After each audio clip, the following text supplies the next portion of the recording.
డబ్బు, అనారోగ్యం, ఉద్యోగం, వ్యాపారం, అప్పులతో బాధపడుతున్నారా? మీకోసమే launch your future programme. Hi viewers, India's largest digital media network Suman టీవీకి స్వాగతం. ప్రస్తుతం మనతో ఉన్నారండి హైకోర్టు అడ్వకేట్ ఆజాద్ గారు. అందరికీ సుపరిచితులు, ప్రముఖ న్యాయవాదులు. సో ఆజాద్ గారు, మీరు అంటే ఇంకా నేను ఇప్పుడు చెప్పొద్దు ప్రత్యేకంగా, మీకు దగ్గరికి రాని కేసు ఉండదు, మీరు చూడనివి లేవు, అన్ని చూసేశారు. సో అంటే ఇప్పుడు అంటే ఎందుకు అడుగుతున్నానంటే, ఎప్పుడు చూసినా వీడియోస్ ఈ ఓయో రూమ్లు ఎక్కువ, తర్వాత అమ్మాయి అబ్బాయి కలిసి ఉన్నారు, వాళ్ళు కొట్టుకున్నారు, తర్వాత విడిపోయారు. సో ఇలాంటి కేసెస్ బాగా చూస్తున్నాం. లివింగ్ రిలేషన్ లో లీగల్ గా అయితే ఇది ఓకే అని చెప్పారు, కానీ దీని వల్ల చాలా దుష్ప్రభావాలు ఉంటాయి కదండి. అమ్మాయి ముఖ్యంగా అమ్మాయి లాస్ ఎలా ఉంటుంది, ఆ అమ్మాయి ఏం చెయ్యాలి ఆ టైంలో?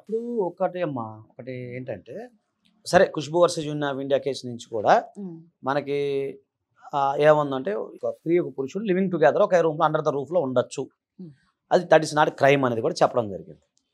సో ఒక రకంగా చెప్పాలంటే భారత సమాజానికి ఇది ఒక మైలురాయి, అంటే సామాజిక అంశాల్లో ఇది ఒక మైలురాయి జడ్జిమెంట్లో. సో ఇప్పుడు ఏమవుతుంది, మీరు అనుకున్నట్టుగానే ఓయో రూములు కానీ, లేకపోతే ఇంకెక్కడన్నారు ఇదేదో ఈ మధ్యకాలంలో కోలివింగ్ హాస్టల్స్ కానీ, కోలివింగ్ హాస్టల్స్ అని మధ్య ఏదో బాగా ఉన్నాయి. అందులో అబ్బాయి అమ్మాయి కలిసి ఉండొచ్చు అంట, వాళ్ళు మామూలుగా ఉండొచ్చు, లివింగ్ టుగెదర్లా చేయొచ్చు కోలివింగ్ హాస్టల్స్ కానీ.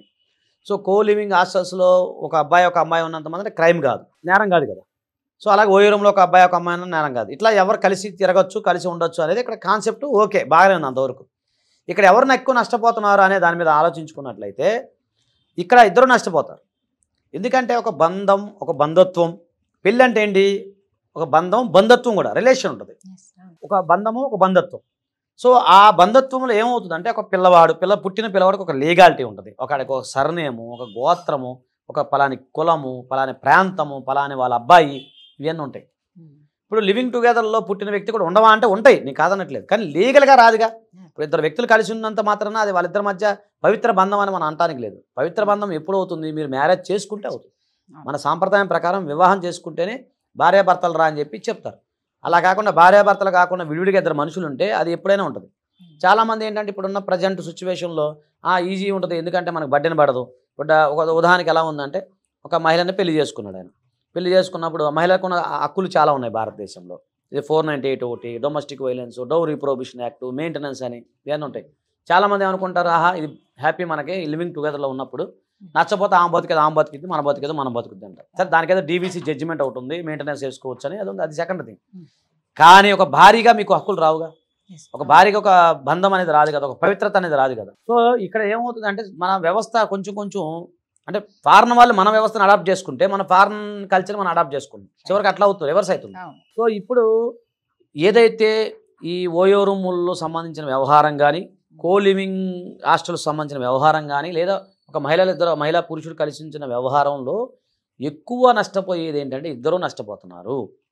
అబ్బాయి ఎలా నష్టపోతున్నాడో మీరు అడగచ్చు. అబ్బాయి ఎలా నష్టపోతున్నాడు అంటే, ఒక పురుషుడికి వయసులో ఉన్నంత, అంటే ఉదాహరణకు ఒక అబ్బాయి 20-25 నుంచి లివింగ్ రిలేషన్లో ఉండి 35 వచ్చేసింది అనుకోండి, అతని యొక్క లైఫ్ స్పాన్ ఆటోమేటిక్గా కరిగిపోతుంది. ఒక తర్వాత అమ్మాయి ఉందనుకోండి, అమ్మాయి కూడా తన యొక్క లైఫ్ స్పాన్ కరిగిపోతుంది. ఇంకోటి 4-5 ఇయర్స్ తర్వాత మనుషులు ఎలా మారిపోతారో తెలియదు, 1 ఇయర్ తర్వాత మనుషులు ఎలా ఉంటారో తెలియదు. అలా కాకుండా ఒక బంధం అనేది మీకు ఏర్పడితే, ఇప్పుడు ఉదాహరణకి ఒక అమ్మాయికి ఏదన్నా హెల్త్ బాగాలేదు, లేదా అమ్మాయికి ఏదైనా ఆపరేషన్ చేయాలనుకో, ఫస్ట్ ఎవరి సంతకం అడుగుతారు, భర్త సంతకమే అడుగుతారు. అలాగే ఇతను కాకపోతే భార్య సంతకమే అడుగుతారు. రేపొద్దున ఏదన్నా జరిగినప్పుడు ఆ భర్తకు సంబంధించిన ఆస్తులు కానీ, లేదా భర్తకు సంబంధించిన ఇన్సూరెన్స్ కానీ, లేకపోతే ఇంకోటైనా కానీ ఈమెకు వస్తాయి. అలాగే భార్యకు సంబంధించిన ఇంకేదైనా ఇన్సూరెన్సో, లేదా ఇంకేదో ఆమె ఎవరున్నారో ఒక బంధం మీద రిలేషన్ ఉంటుంది. ఇప్పుడు చాలా సింపుల్, నేను ఏమన్నా అంటే, కోలివింగ్ రిలేషన్షిప్లో మీరు బంధుత్వాలు ఉన్నప్పుడు మీరు సింపుల్గా మ్యారేజ్ చేసుకోండి. అదే సార్ మ్యారేజ్ చేసుకుంటే ఎన్ని బర్డెన్స్ ఉంటాయి అనుకున్నప్పుడు, ఒకవేళ వద్దనుకున్నప్పుడు సింపుల్గా మ్యూచువల్ డైవర్స్ తీసుకోండి, 13B ఉంది కదా, చాలా ఈజీ ఉంటుంది, అట్లా మీకు రిలేషన్ వస్తుంది. అలా కాకుండా ఉన్నదని అది మీ ఇష్టం చెప్పింది. కాకపోతే నేను చెప్పేది ఏంటంటే, ఈ లివింగ్ రిలేషన్షిప్లో ఓయూ రూమ్లో ఒక అబ్బాయి అమ్మాయి కలిసి ఉంటే ఎవరికి ప్రశ్నించడానికి లేదు, మీకు లేదు, నాకు లేదు, ఈ ప్రపంచంలో ఎవరికి లేదు. అలా ఉండొచ్చు. దాని ద్వారా దేశ పరిస్థితి, దేశ సామాజిక స్థితి, దేశ సంస్కృతి, అలాగే ఒక సమాజంలో ఉన్న కట్టుబాట్లు, ఇవన్నీ కూడా తరతరాల నుంచి మనం మోసుకొస్తాం.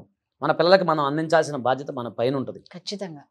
అది మనం గమనించాలి. ఇది ఎవరి కాలే ప్రశ్న చేసుకోవాలి. ఎగ్జాక్ట్లీ, నిజం, అన్నది కరెక్ట్ అండి. అది నేను ఎవరి కాలే ప్రశ్నించుకోవాలి తప్ప, నాకు సుప్రీంకోర్టు సరే నీకు నీ ఇష్టం, అది దానికి మనం ఏం చేస్తాం. కాకపోతే ఏంటంటే కొంచెం మనం సుమన్ టీవీ అనేది సామాజిక అంశాల పట్ల సో ఆజాద్ అనే వ్యక్తి సామాజిక అవగాహన ఉంటుంది కాబట్టి మేము ఏదో ఎంతో కొంత మనం ప్రయత్నం మన మార్పు ఒకరు మారినా చాలుగా మనకి. ఖచ్చితంగా. సో నిజంగా మీరు అన్నట్టు ఏంటంటే పెళ్లి అంటే ఇద్దరు వ్యక్తులే కాదు, ఇటువైపు అటువైపు రెండు తరాల కుటుంబాలు, రెండు కుటుంబాలు, బంధుత్వాలు, ఒక స్ట్రాంగ్ ఒక పిల్లర్. ఇదే లివింగ్ లో చూసుకుంటే నిజంగా వీళ్ళిద్దరు తప్పితే ఎవరు ఉండరు. పెళ్లిలో వీళ్ళిద్దరు కాదు, ఇటు ఫ్యామిలీ అటు ఫ్యామిలీ, వాళ్ళ తరం వీళ్ళ తరం ఇంత ఉంటది. లివింగ్ లో మీ ఇద్దరే ఉంటారు. నిజంగా దీని వల్ల ఒక్కసారి చూడండి దీనికి దానికి తేడా ఏంటి అని కరెక్ట్ గా చెప్పారు. థ్యాంక్ యూ అండి.